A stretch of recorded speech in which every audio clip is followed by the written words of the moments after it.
Greetings. The themes I want to cover in this message are gratitude to you all for your dedication in having gotten us through the past 12 weeks, the excitement with beginning our recovery, and now in the face of George Floyd's senseless death, the outrage, frustration, and recognition that racism continues to live. There is a parallel between these two events.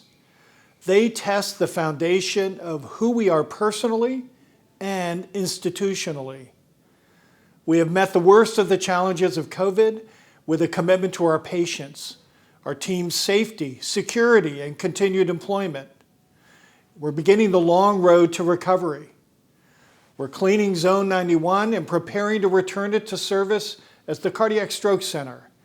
The remodeling of the 8th floor, recognizing COVID-19 will be in our community for the foreseeable future, is nearly completed. Elective surgeries and procedures are returning. The drama has played out within our four walls. Because we acted with confidence in our mission, trust in one another, and faith that by the grace of God, we would again be able to meet the test and excel in our care of the sick, the privilege we have as health caregivers at Mercy. And just as suddenly as COVID demanded our attention, the events lived out in our streets today, here in Cedar Rapids and across the nation, do so as well.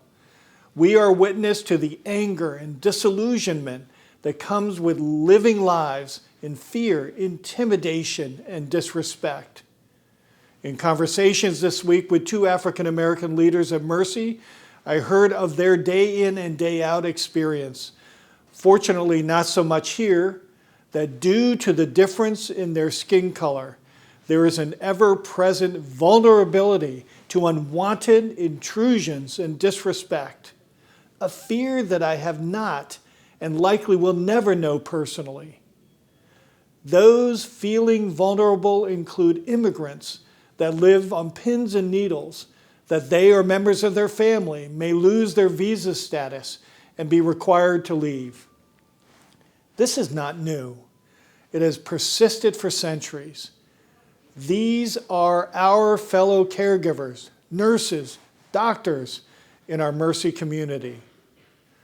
And we are a community. Mercy is a diverse community by design.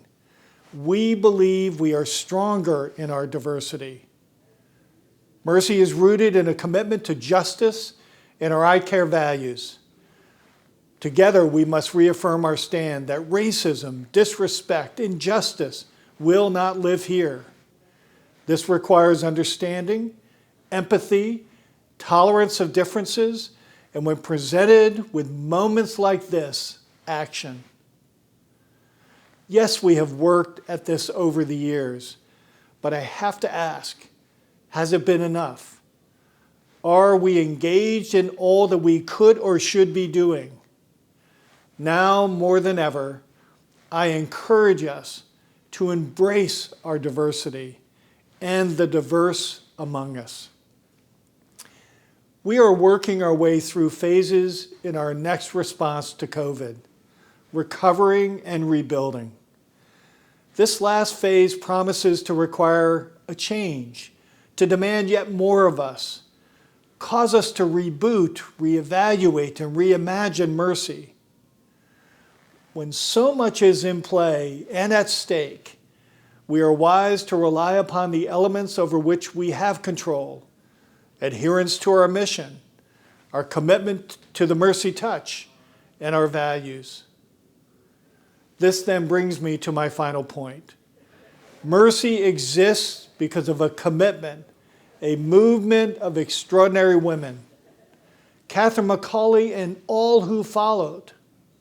They too knew discrimination in their time as women, little access to meaningful work, education, humane working conditions, and the devastating consequences of extreme poverty. Yet Catherine viewed this through a different lens, with a clear-eyed understanding of the current realities, perseverance, and an ability to constantly adjust or pivot, as we say today, she dedicated herself to shape an organization to meet the needs of her community that has met the test of time. Radical in its day, empowered women, the Walking Sisters of Mercy, protested in their time and took action, served, educated, healed, transformed countless lives. It did not happen overnight, but who wouldn't say she changed the world despite monumental barriers and resistance? For its clarity and inspiration, I choose to view these extraordinary times through her lens.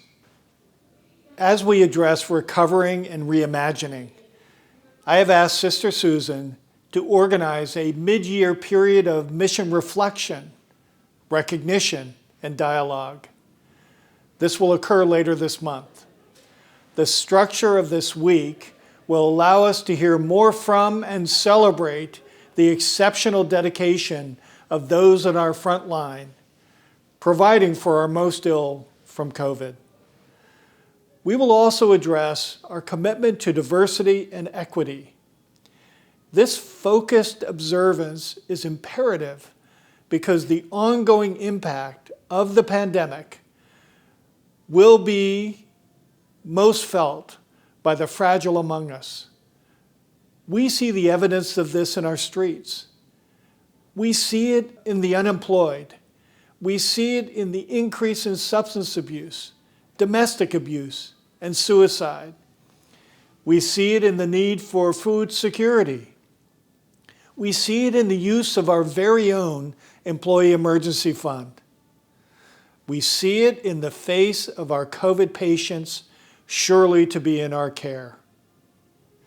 My intention is that we are inspired to the challenges sure to be in our immediate and reimagined future. Thank you all, and blessings upon you and your families.